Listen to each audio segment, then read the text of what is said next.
Hello students, आज हम लोग आपका जो पहला चैप्टर है वैद्युत आवेश तथा क्षेत्र, उसका लेक्चर नंबर 5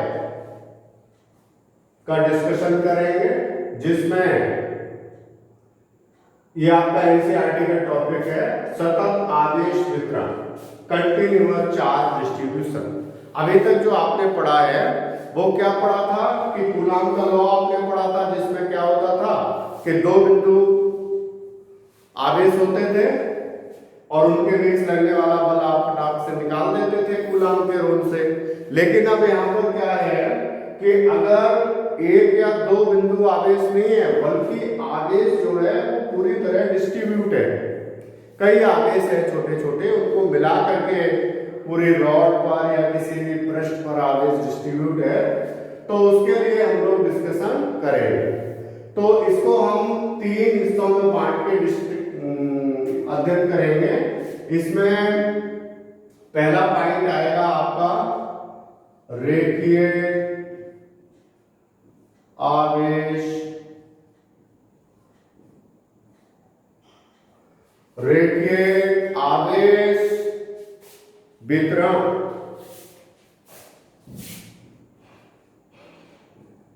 या हम लोग इसको बोलते हैं लीनियर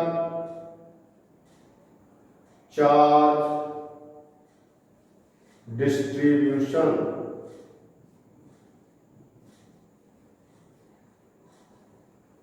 ठीक है बेटा, तो ये हमारा पहला पॉइंट है। अब हम लोग इसमें क्या काम करेंगे कि एक हम लोग कोई तार ले सकते हैं, छड़ टाइप की ले सकते हैं, जो कि राउंड भी हो सकती है, मुड़ी हुई हो सकती है, या फिर सीधी भी हो सकती है।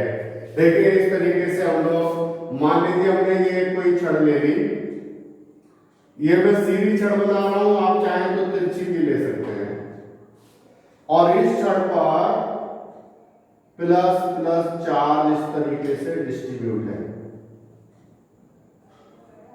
अब यहां एक चार्ज नहीं है, आप देख रहे हैं कई चार्जेस हैं। इसको हम लोग इस तरीके से डायग्राम बना दें।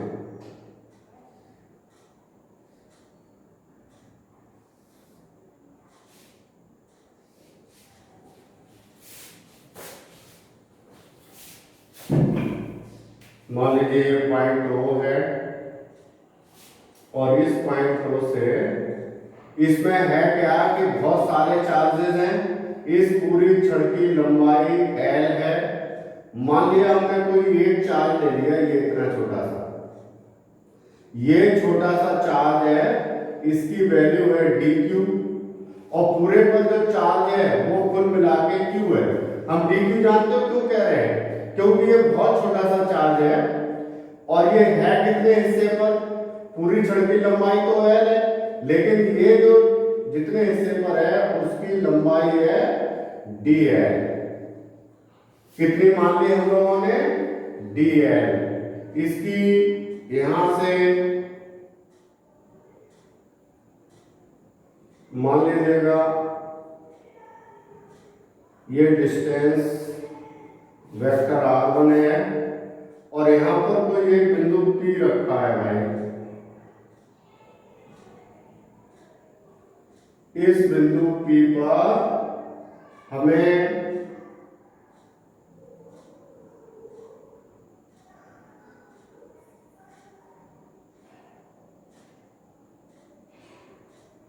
बल निकालना। ये है वेक्टर r2, तो ये हो जाएगी आपकी r2 माइनस r1, r21 हम लोग इसको बोलेंगे, बराबर r2 माइनस r1। यहां पर आपने रख दिया 0.4 Q0। ठीक है,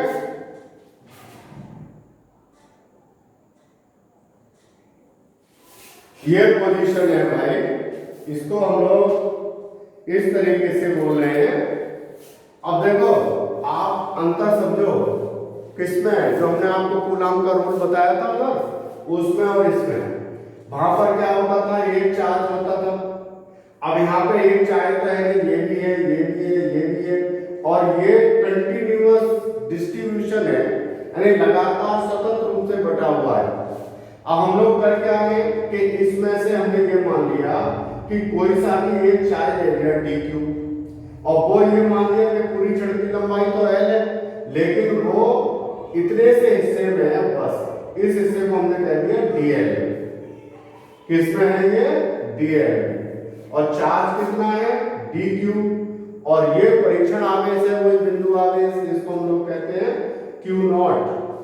तो हम लोग जानते हैं इस कंडीशन में इसकी लैंग्वेज आपको खुद ही लिखना पड़ेगी।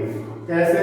माना कि एक कोई तार सीधा अथवा जुड़ा हुआ जिसकी लंबाई l है, जिस पर सतत रूप से आवेश डिस्ट्रीब्यूट है, आवेश वितरित है।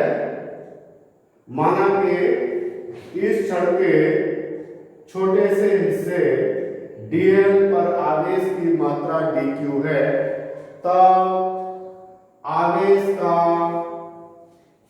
हम लोग निकाल लेंगे आवेश का रैखिक आवेश घनत्व, जिसे हम लोग कहेंगे लैम्डा। क्या कहेंगे? लैम्डा।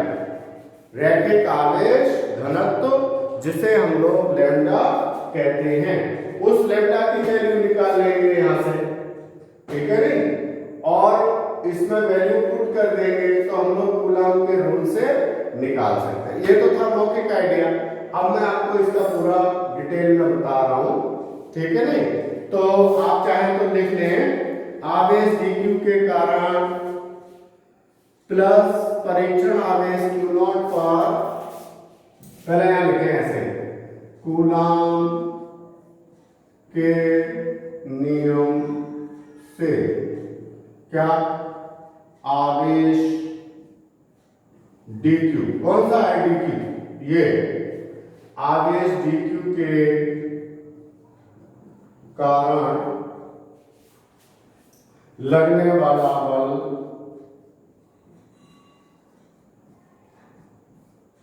बल क्या हो गया? इसको हम लोग अब F नहीं कहेंगे, बल्कि क्या कह देंगे? dF बराबर 1/4 पाई एप्सिलॉन नॉट, ठीक है। और क्या? Q naught dq upon r/1 square unit vector two 1। ठीक हो गई बात? तो हम लोग इस तरीके से इसकी वैल्यू लिख सकते हैं। अब हम लोग ये जानते हैं कि इसका जो आवेश घनत्व है, रैखिक आवेश घनत्व, जिसकी वैल्यू क्या है? लैम्डा है। तो यहां पे लिख दें रैखिक आवेश घनत्व क्या? लैम्डा। और लैम्डा बराबर क्या होता है? dq अपॉन dl, ठीक है। तो हम लोग इस dq का मान यहां से निकाल सकते हैं। तो हम लोग इसकी जगह क्या लिख सकते हैं भाई मेरे? इसकी जगह हम लोग लिख सकते हैं, क्या लिख सकते हैं जानते हो आप? लैम्डा dl लिख सकते हैं। क्या लिख सकते हैं? Lambda dl। कैसे? यहाँ अपॉन बंद कर लें, क्रॉस मल्टीप्लाई कर लें, तो dq बराबर कितना हो जाएगा? Lambda dl। तो यहाँ पर अगर मैं वैल्यू पुट कर दूं तो जानते हो क्या मिलेगा? df is equal to 1/4 pi epsilon naught और q नॉट लैम्डा dl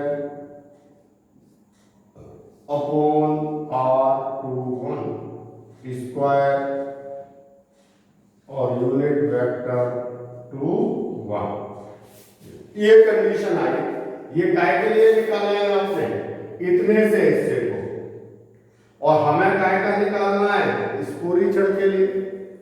तो जब हम पूरी छड़ को निकालेंगे तो इस पोर्शन का जो आपने ये खंड का निकाला है, इस पूरे का समाकलन कर देंगे। क्या कर देंगे भाई? इसका समाकलन। तो हम लोग ये लिख सकते हैं संपूर्ण, इसको थोड़ा मिटा दूं भाई,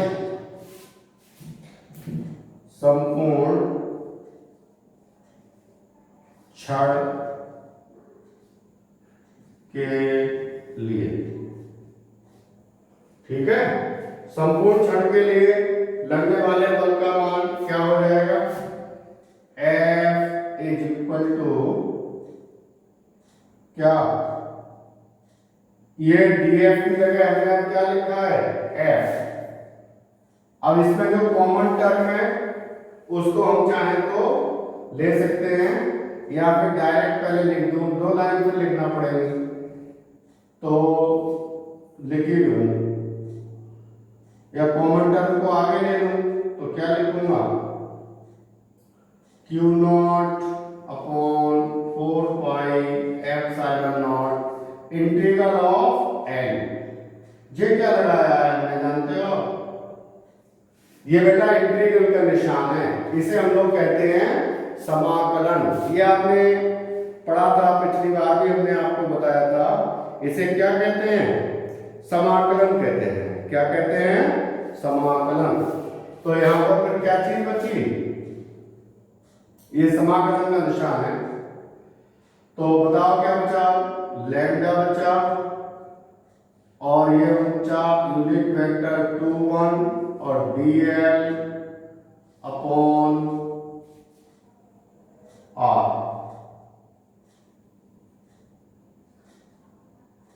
2 1 का स्क्वायर। ठीक है, तो इस तरीके से हम लोग इस फार्मूले की मदद से इस पूरी छड़ पर लगने वाले बल का मान कैलकुलेट कर सकते हैं। ये था रैखिक आवेश वितरण। ठीक है, अब मैं आपको बोलूंगा पृष्ठ आवेश वितरण। इसका दूसरा पॉइंट है पृष्ठ आवेश वितरण। तो इसको मैं मिटा दे रहा हूं। मैं समझ गए ना आप लोग पूरी बात? अब देखिए पृष्ठ आवेश वितरण, दूसरा पॉइंट आ रहे हैं।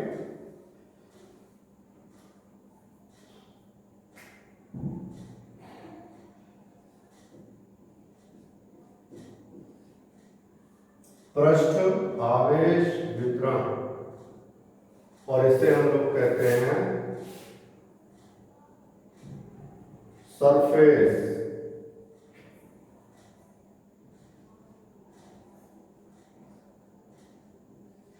Surface charge distribution. अब देखिए सरफेस चार्ज डिस्ट्रीब्यूशन के लिए हम लोग दूसरा डायग्राम बनाएंगे। अब यहां पर मैं एक सरफेस बनाऊंगा भाई। ठीक है, क्या बनाऊंगा?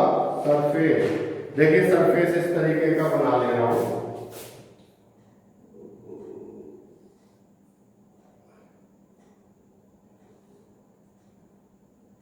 कैसा भी हो सकता है, जरूरी ना है बिल्कुल ऐसा ही छाप लें। ये मान लीजिए सरफेस है। ठीक है ना? और इसमें से हमने मान लीजिए इतना सा हिस्सा ले लिया है। इस पे भी पूरे में वही चार्ज डिस्ट्रीब्यूशन है। इस कंडीशन में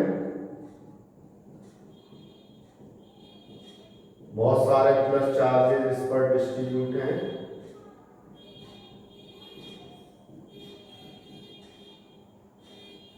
एक चार्ज ले लिया कोई छोटा सा,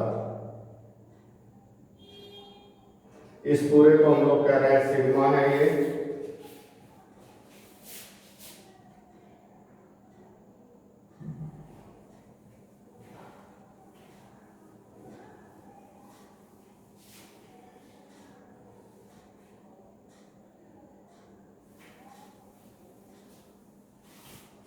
ठीक है, इससे इसकी डिस्टेंस ये r1 और ये हो गया r2, ये पॉइंट चार्ज,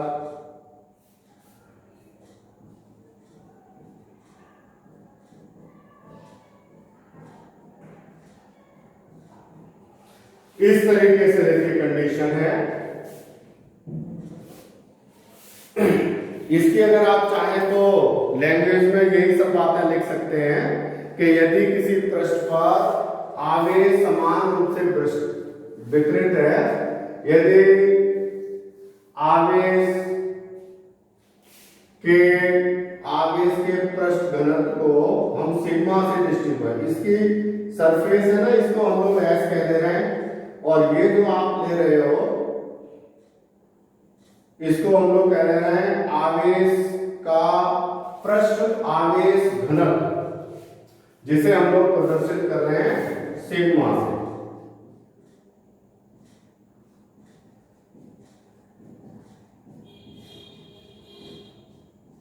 जैसे उसमें कैसे किया था, लैम्डा से, लैम्डा बराबर कितना हुआ था, dq अपॉन dx।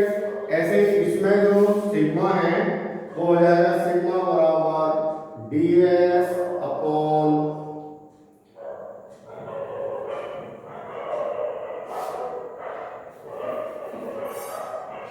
पृष्ठ आवेश घनत्व। इसे हम लोग प्रदर्शित करेंगे सिग्मा से।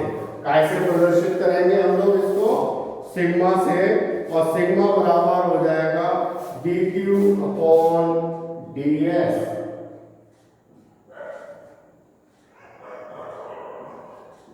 ठीक है, वहां पर क्या हो गया था, dq अपॉन dl। क्यों?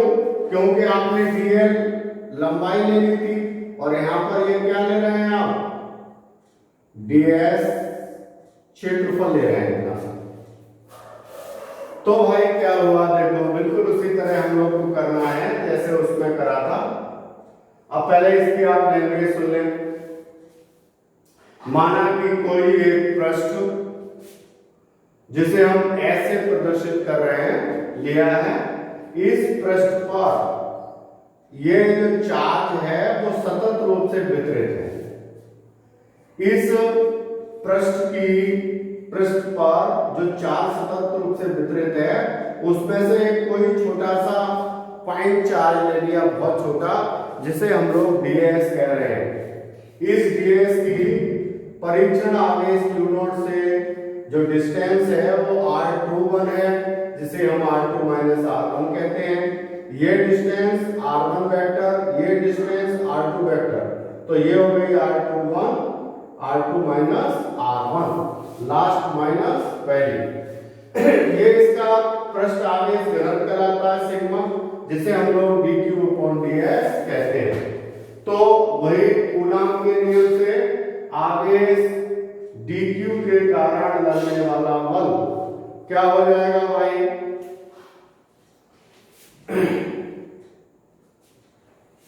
सूत्र वही है आपका dF बराबर 1/4 पाई एप्सिलॉन नॉट, है ना, और क्या Q0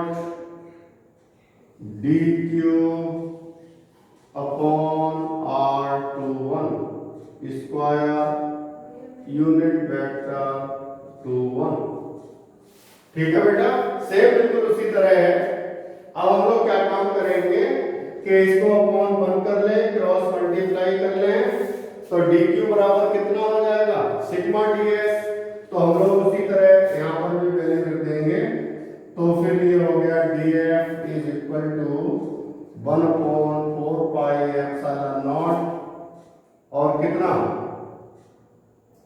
Q0 इसकी जगह dq की जगह क्या हो जाएगी, यहां से dq बराबर सिग्मा ds, तो रख दो यहां sigma ds upon r21 square unit vector 21। ये आया।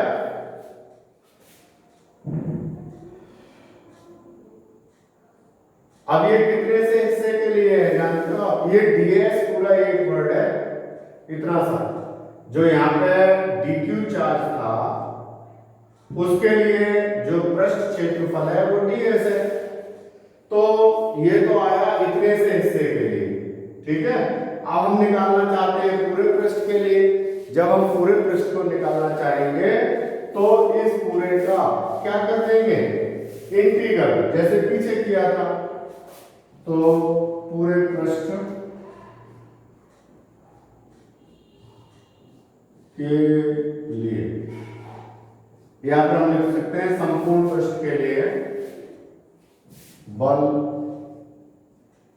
क्या बात हो जाएगी बेटा, F is equal to 1/4 epsilon naught, बल्कि Q naught upon 4 epsilon naught integral of, अब यहां पे हम क्या लिख देंगे S, वहां क्या लिख दिया था L, और कितना हो गया फिर ये sigma unit vector two 1 ds upon r21 का स्क्वायर।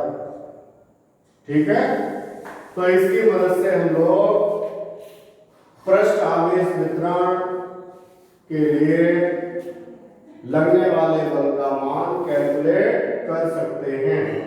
देखो बच्चों, तीसरे टाइप का जो है डिस्ट्रीब्यूशन, उसे हम लोग कहते हैं आयतन आवेश वितरण। क्या कहते हैं इसको, आयतन आवेश वितरण। इसमें क्या है कि हम लोग कोई गोला ले सकते हैं या फिर कोई घन टाइप का ले सकते हैं, और उस पर जो है चार्ज वितरित है इस तरीके से। देखें, ये कोई इसमें से छोटा सा चार्ज ले लेंगे,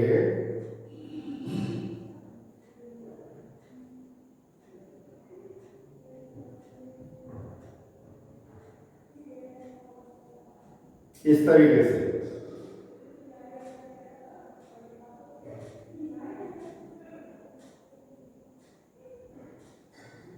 ये इस पूरे पर जो चार्ज है वो योग करके वितरित है। इस पूरे का आयतन भी है। ये कोई भी चीज हो सकती है, जैसे गोला हो सकता है या फिर घन हो सकता है।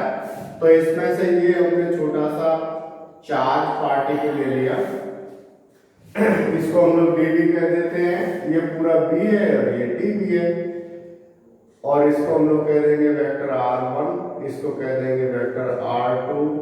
तो हम लोगों को ये मिलता है r21 बराबर r2 माइनस r, ये इसे हम लोग O कहते हैं। ठीक है, तो इसमें वही लैंग्वेज लिखेंगे जैसे और में लिखते चले आए थे। अब यहां पर हम लोग निकालेंगे इसका आवेश आयतन आवेश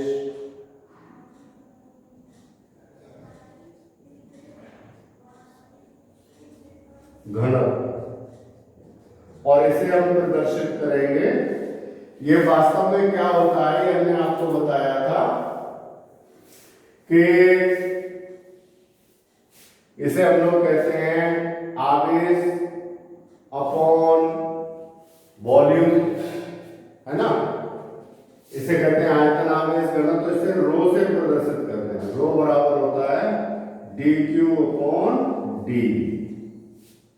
ठीक, और अगर हमें रो की वैल्यू निकालना हो, ये dq की वैल्यू निकालना हो, तो dq is equal to rho dv हो जाएगा।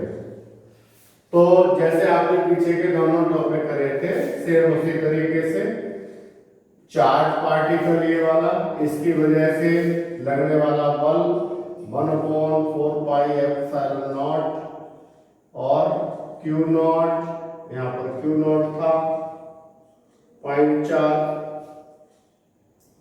और dq, यहाँ पर जो चार्ज था उसको हमने dq बोल दिया है, upon r21 square unit vector 21। ठीक है बेटा, तो इस तरीके से हम लोग इसको लिखते हैं। ये किसकी वजह से है, जो यहाँ पर चार्ज से जो r21 डिस्टेंस पर यहाँ पर जो हमने एक छोटा सा हिस्सा ले लिया इस आवेश का, ये इसकी वजह से जो हम निकाल रहे हैं पॉइंट चार्ज पर कुल लगने वाला बल, उसकी वैल्यू है। अब यहाँ dq की वैल्यू यहाँ से रख देंगे तो क्या मिलेगा आपको, dF is equal to 1/4 pi epsilon naught Q naught और rho dB upon R21 square unit vector 21। ठीक है बेटा, ये तो इतने से हिस्से को है। अब हमें चाहिए इस पूरे आयतन पर, चाहे वो गोला हो सकता है, घन हो सकता है, पूरे को निकालें। तो पूरे आयतन के लिए, पूरे आयतन के लिए अब क्या करेंगे, इसका जैसा और दोनों में करा था उसी तरीके से इस पूरे का कर देंगे हम लोग समाकलन, इंटीग्रल। और इसको हम लोग फिर लिखेंगे f बराबर 1/4 pi epsilon naught integral of v। ध्यान दें, शुरू में हमने आपको जब रैखिक आवेश वितरण निकाला उसमें इंटीग्रल ऑफ l, दूसरा बताया था आपको पृष्ठ आवेश वितरण, उसमें इंटीग्रल ऑफ s, और इसमें इंटीग्रल ऑफ v। और वही तरीका इसमें Q नॉट भी बाहर ले लें, Q naught 1/4 pi epsilon naught, और यहाँ क्या आ जाएगा, rho unit vector R21 dV upon R21 square. तो इसकी मदद से जो है हम लोग आयतन आवेश वितरण निकाल सकते हैं। तो सतत आवेश वितरण में यही आपके 3 पॉइंट थे। अब हम लोग थोड़ा और आगे बढ़ते हैं। बड़ा इंपॉर्टेंट टॉपिक है आपका, जिसे हम लोग कहते हैं इलेक्ट्रिक डाइपोल। क्या कहते हैं बेटा, इलेक्ट्रिक डाइपोल या फिर वैद्युत द्विध्रुव। देखिए कितना बढ़िया है। वैद्युत द्विध्रुव क्या होता है,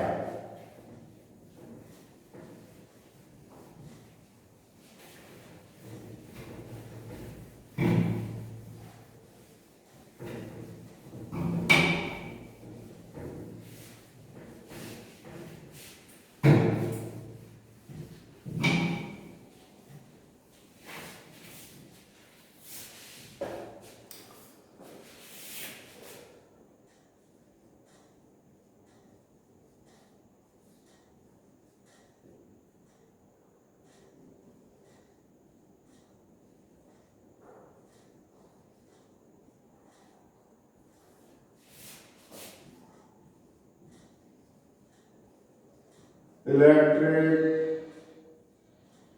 डाइपोल वैद्युत द्विध्रुव।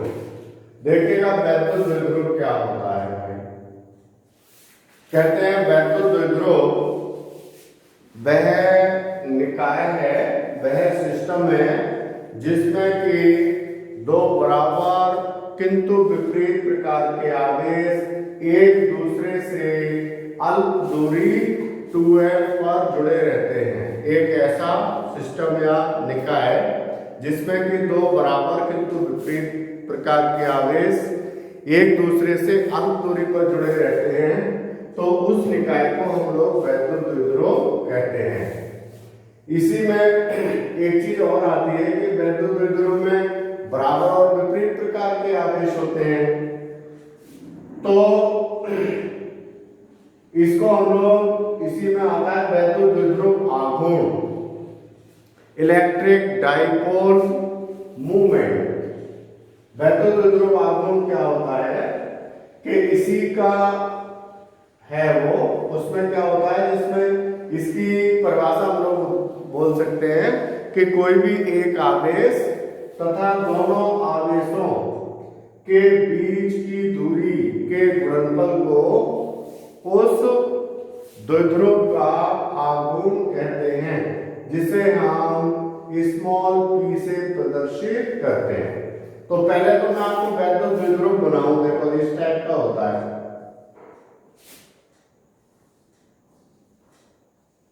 ये एक माइनस क्यू आवेश, एक प्लस क्यू आवेश, ये एक दूसरे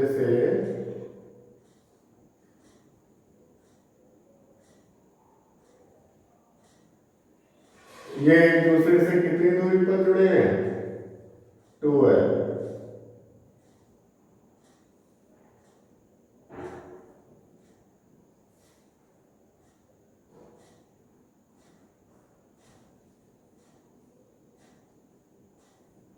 ठीक है, इनका नाम है ए और ये बी। इस टाइप की रचना को हम लोग वैद्युत द्विध्रुव कहते हैं, जिसमें आवेश दो है, देखो क्यू क्यू, ये माइनस चार्ज, ये प्लस चार्ज, दोनों के बीच की दूरी कितनी है? 2l। तो इस टाइप के निकाय को हम लोग कहते हैं वैद्युत द्विध्रुव। अब एक बात आती है वैद्युत द्विध्रुव आघूर्ण।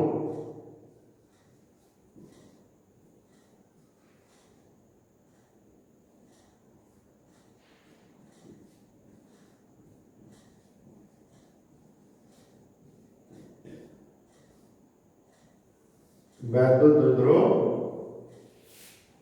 आघूर्ण, इसको बोलते हैं इलेक्ट्रिक डाइपोल मूवमेंट, और इसे हम लोग प्रदर्शित करते हैं स्मॉल p से। कैसे प्रदर्शित करते हैं? स्मॉल p से। तो जैसा कि मैंने अभी आपको परिभाषा में बोला कि किसी द्विध्रुव का द्विध्रुव आघूर्ण क्या होता है, कहते हैं कि किसी द्विध्रुव का द्विध्रुव आघूर्ण कोई भी एक आवेश और दोनों आवेशों के बीच की न्यूनतम दूरी के गुणनफल को द्विध्रुव आघूर्ण कहते हैं। इसे हम स्मॉल p से प्रदर्शित करते हैं। अतः स्मॉल p बराबर q इंटू 2l, यानी कि p बराबर 2ql। ये द्विध्रुव आघूर्ण हो गया। ये सदिश राशि होती है। कैसी राशि होती है? सदिश। अब देखो इसका मात्रक क्या हो जाएगा? मात्रक इसका क्या है? कूलम। इसका क्या है? मीटर। तो इसका मात्रक हो गया कूलम मीटर। अब देखो विमा क्या हो गई? विमा, ये आप लोगों ने सब फर्स्ट ईयर में सीखा है। इसकी विमा क्या है? क्यू की AT, और इसकी क्या है? L। अब इसको एक सिस्टम में हम लोग लिखते हैं क्या? LTA। तो द्विध्रुव आघूर्ण की विमा हो गई LTA।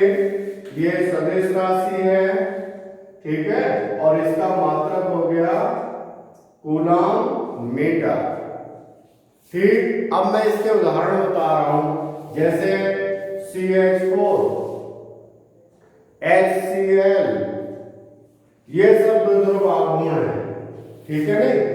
जैसे CH4, HCl ये द्विध्रुव आघूर्ण है, ऐसे ही H2O है, HBr है, NH3 है, ये सब हम लोग द्विध्रुव आघूर्ण के ये सब द्विध्रुव आघूर्ण बनाते हैं। अब एक चीज और है इसमें कि क्या एक कोई परमाणु है कि परमाणु द्विध्रुव आघूर्ण है?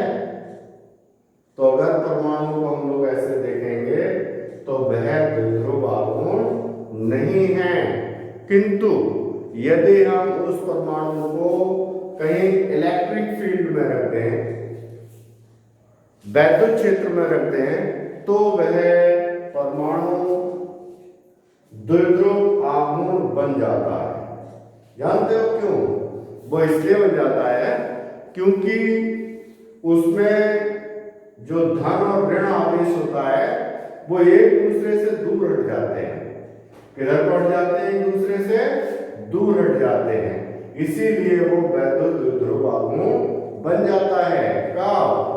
जब उसको हम वैद्युत क्षेत्र में रख देंगे तब। लेकिन साधारण पोजीशन में परमाणु वैद्युत द्विध्रुव नहीं होता है। ठीक है बेटा। अब हम लोग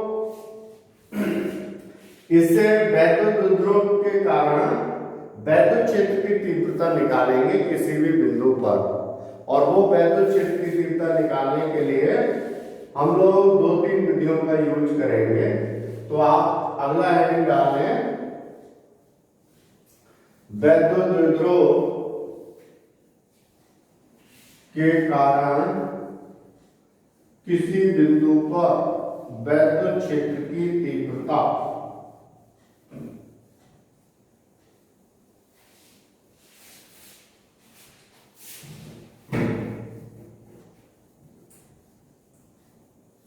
आप हेडिंग डाल लीजिए, वैद्युत द्विध्रुव के कारण उत्पन्न वैद्युत क्षेत्र की तीव्रता।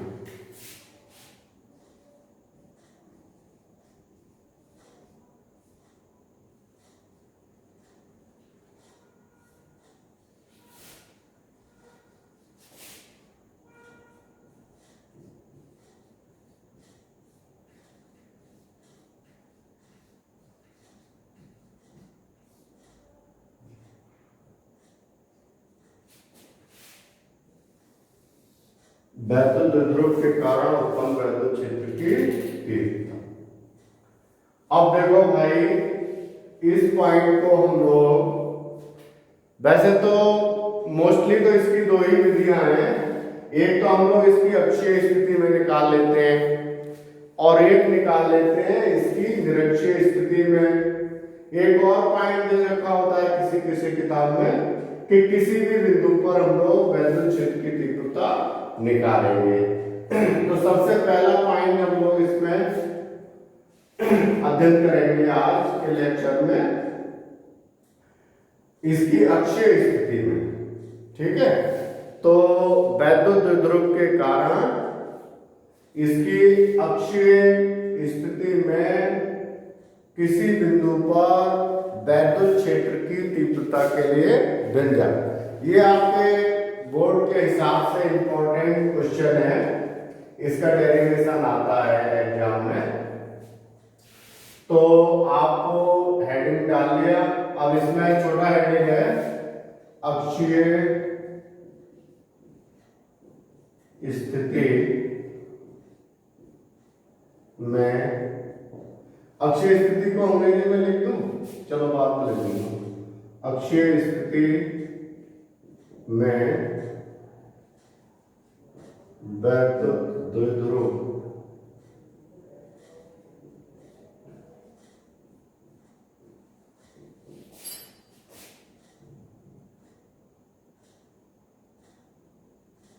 अक्षीय स्थिति में वैद्युत द्विध्रुव के कारण, सही से लिख दूं दोबारा से, है ना, दोबारा लिख,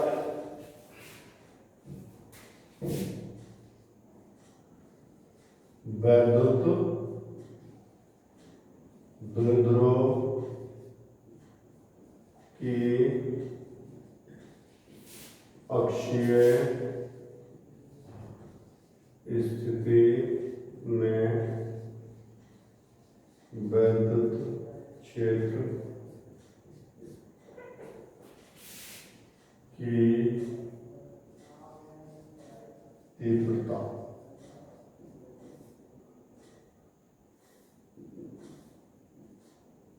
ठीक है बेटा, इस तरीके से देखो स्थिति।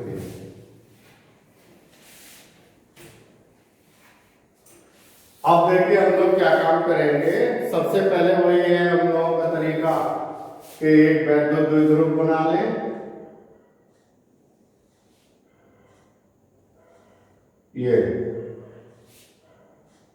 ये वैद्युत द्विध्रुव है ए बी, ये -q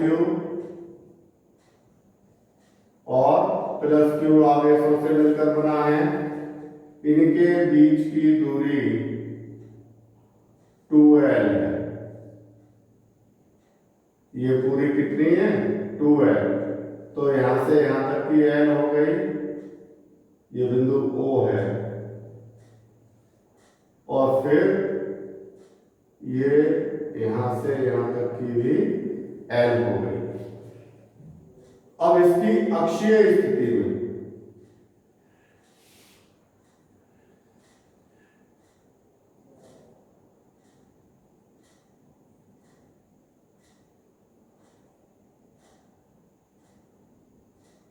अक्षीय स्थिति में एक कोई बिंदु P है। इस बिंदु P पर हमें वैद्युत क्षेत्र की तीव्रता ज्ञात करनी है। तो यहां पर हम लोग निकालना चाहते हैं, देखिए कैसे। इस बिंदु P की इस द्विध्रुव के मध्य बिंदु O से जो दूरी है वो है आपके स्मॉल r।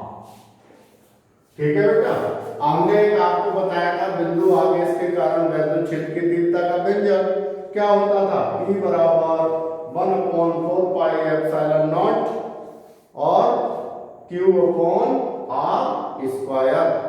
तो उसी वाले फॉर्मूले की मदद से हम लोग निकालेंगे। और वैद्युत क्षेत्र की दिशा आपको पता है कि अगर दोनों पॉजिटिव चार्ज है तो प्रतिकर्षण, और अगर एक पॉजिटिव एक नेगेटिव तो आकर्षण। तो वही बात यहां पर लागू होगी। तो मान लीजिए कि एक कोई बिंदु P है, उस बिंदु P पर हम, और वो भी बिंदु P आपने कहां लिया है, यहां लिया है, किसमें, अक्षीय स्थिति में। ये इसकी अक्ष है, इस अक्ष के ही अंदर से आपने कहीं पर एक बिंदु P ले लिया है। इस बिंदु P पर हम लोग वैद्युत क्षेत्र की तीव्रता ज्ञात करेंगे। तो सबसे पहले तो हम लोग ये इसकी दूरियां निकाल लें। देखो ये पूरी 2l है, तो ये आधी l, ठीक है। अब देखो इस प्लस Q आवेश से बिंदु P के बीच की दूरी कितनी हो गई। देखो बेटा ये ध्यान देने की बात है, ये यहां से यहां तक की कितनी है r, उस r में से ये वाली l घटा दो, तो यहां से यहां तक की कितनी बचेगी r माइनस l। कितनी बचेगी r माइनस l। कहां से कहां तक की, यहां से और यहां तक की, यानी कि बिंदु B से बिंदु P तक की। अब देखो अगर मैं निकालूं बिंदु A से बिंदु P तक की, तो ये कितनी हो जाएगी r प्लस l।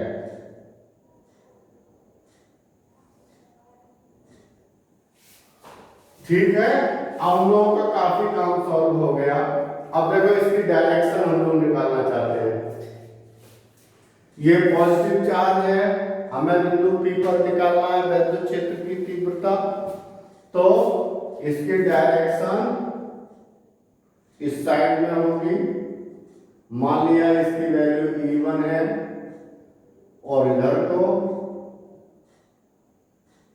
ये नेगेटिव चार्ज है, तो किधर को हो गई, इधर को। मान लीजिए इसकी वैल्यू E2।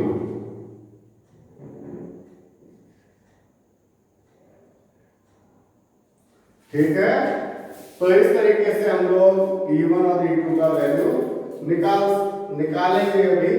तो पहले आप इसकी लैंग्वेज समझ लें।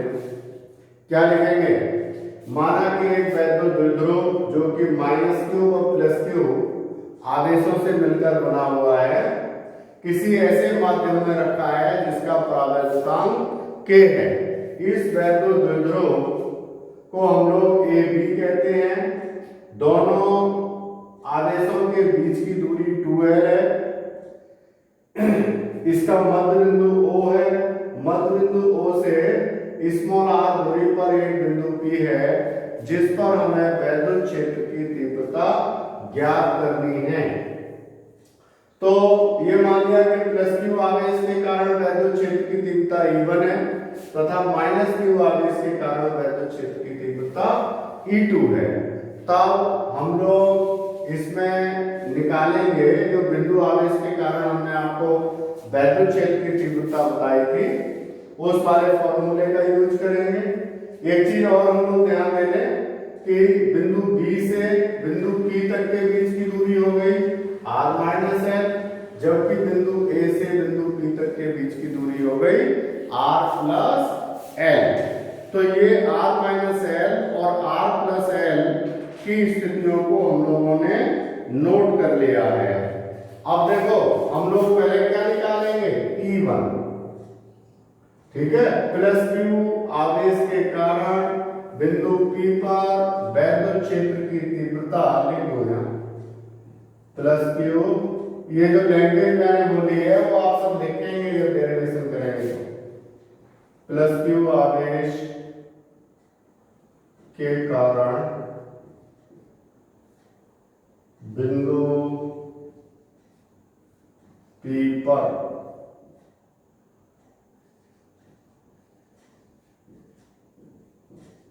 वैद्युत क्षेत्र की तीव्रता,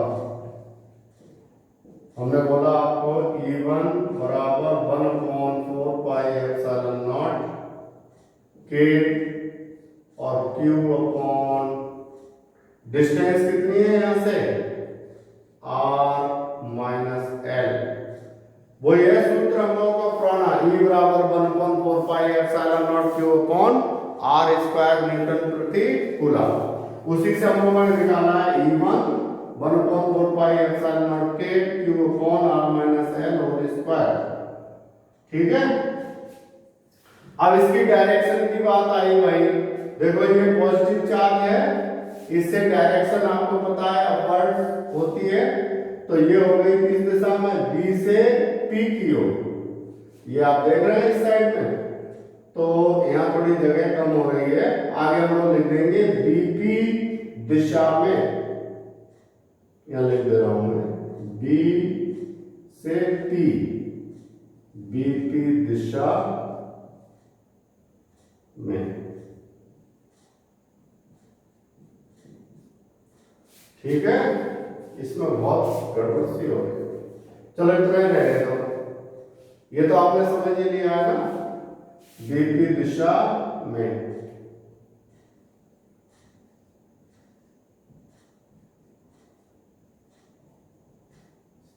अब देखिए ये तो हम लोगों ने E1 निकाल लिया, अब इसी तरीके से हम लोग इस वाले के लिए निकालेंगे, माइनस Q आवेश के कारण बिंदु P पर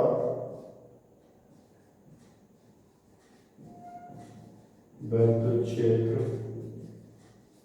की तीव्रता। अब इसको हम लोग क्या कर देंगे, E2 बराबर 1/4 पाई एप्सिलॉन नॉट K और Q upon R plus L का होल स्क्वायर, क्योंकि डिस्टेंस यहां से यहां तक ली जाएगी ये, और इसकी डायरेक्शन किधर को है, P से B की ओर, यानी कि PB दिशा में। अब देखो वही है जो हमने आपको एक बताया था प्रिंसिपल ऑफ सुपरपोजिशन, जिसमें अध्यारोपण का सिद्धांत होता था, तो हमें तो परिणामी तीव्रता चाहिए, तो परिणामी तीव्रता क्या होती है, इन सभी वैद्युत क्षेत्र की तीव्रताओं का वेक्टर योग। तो हम लोग यहाँ देखते हैं कि E1 is greater than E2, सो इसलिए परिणामी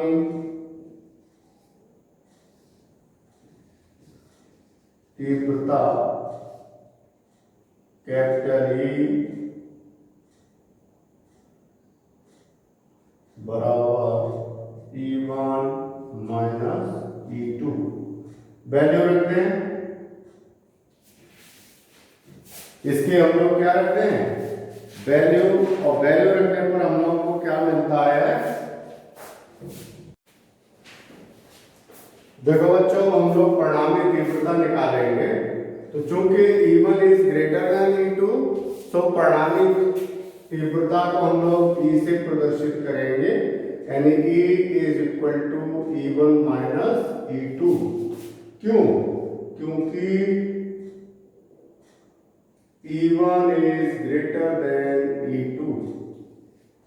ठीक है नहीं? अब लोग इसकी वैल्यू रखते हैं भाई। देखो वही है 1/4 एप्सिलॉन नॉट के और Q upon R minus L का whole square minus 1/4 epsilon naught के और Q upon R plus L का होल स्क्वायर। अब इन दोनों में कॉमन ले लो, Q अपॉन 4 एप्सिलॉन नॉट के कॉमन ले लिया, क्या मिला? 1/R माइनस एल का होल स्क्वायर माइनस 1 और R प्लस एल का होल स्क्वायर। ठीक है? और थोड़ा सा सॉल्व करें।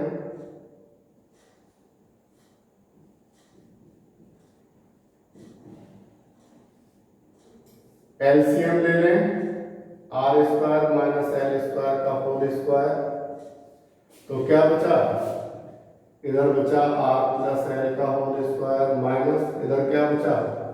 आर माइनस एल का होल स्क्वायर। खोल दीजिए पदों को, तो क्या मिल रहा है आपको? Q अपॉन 4 एप्सिलॉन नॉट के और इधर R square plus L square plus 2RL minus से फिर अंदर के चिन्ह बदल जाएंगे, है ना? तो क्या हो जाएगा? माइनस का आर स्क्वायर माइनस का एल स्क्वायर और प्लस का 2RL, ठीक, upon R square minus L square का होल स्क्वायर। इन दोनों से ये दोनों बैलेंस हो गए, 2RL 4RL। तो ये क्या आया? Q अपॉन 4 एप्सिलॉन नॉट के into 4RL upon R square minus L square का होल स्क्वायर। ये आया। अब देखो R की तुलना में L का मान बहुत छोटा है, लेकिन चूंकि L is less than R, तब L स्क्वायर टेंड्स टू 0। किसकी तुलना में? R की तुलना में, R स्क्वायर की तुलना में। R स्क्वायर की तुलना में L स्क्वायर का मान 0 हो जाएगा। उस कंडीशन में E बराबर 1/4 एप्सिलॉन नॉट के और कितना? 2QL into 2R upon R की पावर 4। L कहाँ गया? L 0 हो गया ये यहाँ से। L 0 होने की वजह से R की पावर कितनी बची? 4। और ये जो 4RLQ था, इसको हमने 2QL इंटू 2R लिख लिया। जानते हैं ऐसा क्यों किया? क्योंकि पीछे हमने आपको बताया था कि 2QL बराबर P होता है, तो उस 2QL की जगह हम लोग क्या रख देंगे? P। तो उस कंडीशन में यही फॉर्मूला परिवर्तित होगा और क्या बन जाएगा? देखो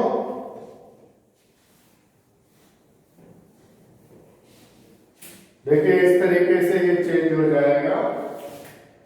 E is equal to 1/4 epsilon not